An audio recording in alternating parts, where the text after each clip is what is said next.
154 ദിവസം കഴിഞ്ഞിട്ട് കേരളത്തിൻ്റെ ഒരു വലിയ ആവശ്യം മറന്നുമായിരുന്നില്ല. വയനാട് ദുരന്തം ഡിസാസ്റ്റർ ഓഫ് സിവിയർ നേച്ചർ ആയി പ്രഖ്യാപിക്കണമെന്ന ആവശ്യം സർക്കാർ സമ്മതിച്ചിരിക്കുകയാണ്. കേന്ദ്ര ഗവൺമെൻറ് കേരളം ആദ്യം മുതലേ ആവശ്യപ്പെട്ടു വരുന്ന കാര്യമാണ് വയനാട് ദുരന്തം ഡിസാസ്റ്റർ ഓഫ് സിവിയർ നേച്ചർ ആയി പ്രഖ്യാപിക്കണമെന്നത്. ഇത്രയും കാലം കാത്തിരുന്ന് 154 ദിവസം കേന്ദ്ര ഗവൺമെൻറ്റിന് ബോധോദയമുണ്ടായിരിക്കുന്നു. ആ ദുരന്തം ഒരു സിവിയർ നേച്ചറിലുള്ള ദുരന്തമാണെന്ന് പ്രഖ്യാപിക്കാൻ. അതാണ് കേന്ദ്ര ഗവൺമെൻറ്. ഈ ഗവൺമെൻറ്റിന്, മോദി ഗവൺമെൻറ്റിന് മനുഷ്യൻ്റെ സങ്കടങ്ങളൊന്നും മനസ്സിലാകില്ല. അദ്ദേഹത്തിൻ്റെ സ്ഥാനത്ത് കരിങ്കല്ല് സ്ഥാപിച്ച ഗവൺമെൻറ്റാണ് മോദി ഗവൺമെൻറ്. ഒരു പഴയ കഥയുണ്ട്. ആ കഥയിലെ വില്ലനോ നായകനോ ഒരു കുറുക്കനാണ്. ആ കുറുക്കൻ ഒരു കൊക്കിനെ വിരുന്നിന് വിളിച്ചു.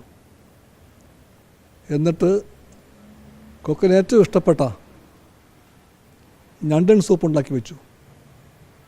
അത് വിളമ്പിയത് ഒരു പരന്ന പാത്രത്തിലായിരുന്നു. ഒതിച്ച് വെള്ളമറക്കാനല്ലാതെ ആ കൊക്കിന് ഒറ്റ തുള്ളി പോലും കുടിക്കാൻ പറ്റിയില്ല. കഥകളിൽ നിന്ന് ആ കുറുക്കൻ ഇന്ത്യയിലേക്ക് ഇറങ്ങി വന്നിരിക്കുന്നു, രാഷ്ട്രീയത്തിലേക്ക്. ആ കുറുക്കൻ്റെ പേരാണ് മോദി ഗവൺമെൻറ്. പരന്ന പത്രത്തിൽ സൂപ്പ് വിളമ്പിയ കുറുക്കനെ പോലെ മോദി ഗവൺമെൻറ് പറയുന്നു, നിങ്ങളുടെ ആവശ്യം അംഗീകരിച്ചിരിക്കുന്നു. വയനാട് ദുരന്തം ഡിസാസ്റ്റർ ഓഫ് സിവിയർ നേച്ചറായി പ്രഖ്യാപിക്കാൻ ഞങ്ങൾ തയ്യാറായിരിക്കുന്നു. പക്ഷേ വൈകിയത് വഴി വയനാടും കേരളവും പ്രതീക്ഷിച്ച ന്യായമായൊന്നും കിട്ടിയിട്ടില്ല. അതെപ്പോൾ കിട്ടുമെന്ന് ഉള്ള ചോദ്യം ബാക്കിയാണ്. ഏറ്റവും മുഖ്യമായ കാര്യം, വയനാട്ടിലെ ദുരന്തത്തിൽപ്പെട്ട പാവങ്ങളുടെ കടങ്ങൾ എഴുതിത്തള്ളുകയാണ്. അതൊരു പഴയ ആവശ്യമാണെന്ന് എല്ലാവർക്കും അറിയാം. അവിടെ കൂടിയ ബാങ്കുകളുടെ യോഗം ഒരുപോലെ പറഞ്ഞു, ഞങ്ങൾക്കെല്ലാം സമ്മതമെന്ന് പറഞ്ഞു. പക്ഷെ തീരുമാനം വരേണ്ടത് അവിടെ നിന്നാണ്. റിസർവ് ബാങ്കിൻ്റെ ഭാഗത്തു നിന്ന്, കേന്ദ്ര ഗവൺമെൻറ്റിൻ്റെ ഭാഗത്തു നിന്നാണ്. ആ തീരുമാനം വന്നിട്ടില്ല. കേരള ഗവൺമെൻറ്റിന് കഴിയുന്ന ഒരു ബാങ്കുണ്ട്, അത് കേരള ഗ്രാമീൺ ബാങ്കാണ്. ആ ബാങ്ക് ഒഴികെ മറ്റൊരു ബാങ്കും വയനാട്ടിലെ പാവങ്ങളുടെ കടങ്ങൾ എഴുതിത്തള്ളാൻ തീരുമാനിച്ചിട്ടില്ല. ഈ കുറുക്കൻ ഗവൺമെൻറ്റിന് എന്തെങ്കിലും താല്പര്യമുണ്ടെങ്കിൽ, ആത്മാർത്ഥതയുണ്ടെങ്കിൽ ഇന്ന് പ്രഖ്യാപിക്കണം. ദുരന്തത്തിൽപ്പെട്ട പാവങ്ങളുടെ എല്ലാ കടങ്ങളും എഴുതിത്തള്ളാൻ ഞങ്ങൾ ബന്ധപ്പെട്ട ഓരോ ബാങ്കിനും നിർദ്ദേശം കൊടുക്കാമെന്ന് ഗവൺമെൻറ് പറയണം. അതുണ്ടായിട്ടില്ല. ഇതുവരെ പറഞ്ഞു പോകുന്നത് 153 കോടി രൂപയുണ്ടല്ലോ, അതുകൊണ്ട് എല്ലാമായി എന്നാണ്. ഇത്രയും വലിയ മഹാദുരന്തമുണ്ടായ ഈ കേരളം ഇന്ത്യയുടെ ഭാഗമാണ്.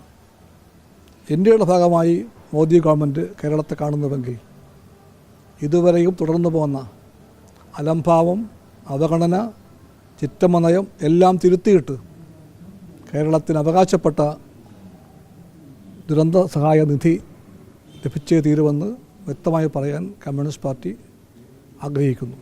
അത് ഞാൻ പറയുകയാണ്. രാഷ്ട്രീയമാണ് കാരണം. കേരളത്തിലെ ഗവൺമെൻറ് കേന്ദ്രത്തിലെ ഗവൺമെൻറ്റിന് രാഷ്ട്രീയമായി ഇഷ്ടപ്പെടാത്ത ഗവൺമെൻറ്റാണ്. ഈ ഗവൺമെൻറ് ഇടതുപക്ഷ ഗവൺമെൻറ്റാണ്.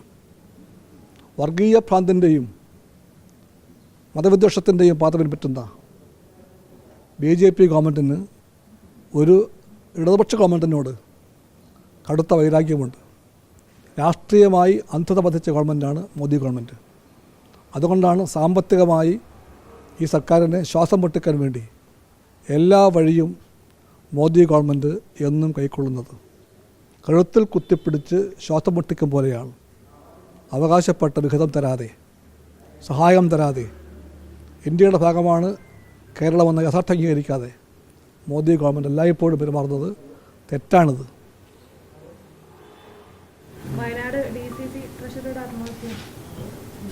അല്ല, വയനാട്ടിലെ ആത്മഹത്യയെ പറ്റിയുള്ള സത്യങ്ങളെല്ലാം പുറത്തു വരികയാണ്.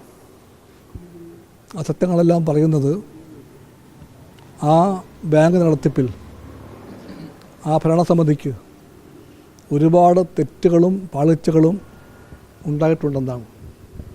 അതിൻ്റെ ഫലമായി കുന്നുകൂടിയ സാമ്പത്തിക ഭാരം കൊണ്ടായിരിക്കാം DCC സെക്രട്ടറി ആത്മഹത്യ ചെയ്തതെന്ന് പറയപ്പെടുന്നു. എന്തായാലും എല്ലാം പുറത്തു വരട്ടെ.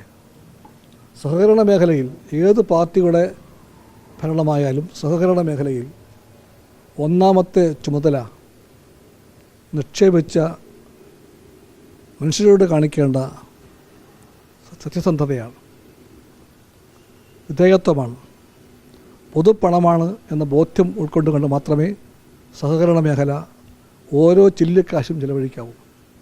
അവിടെ കൈകിട്ട് വരുന്നത് ആരായാലും തെറ്റാണെന്നാണ് കുറച്ച് അഭിപ്രായം.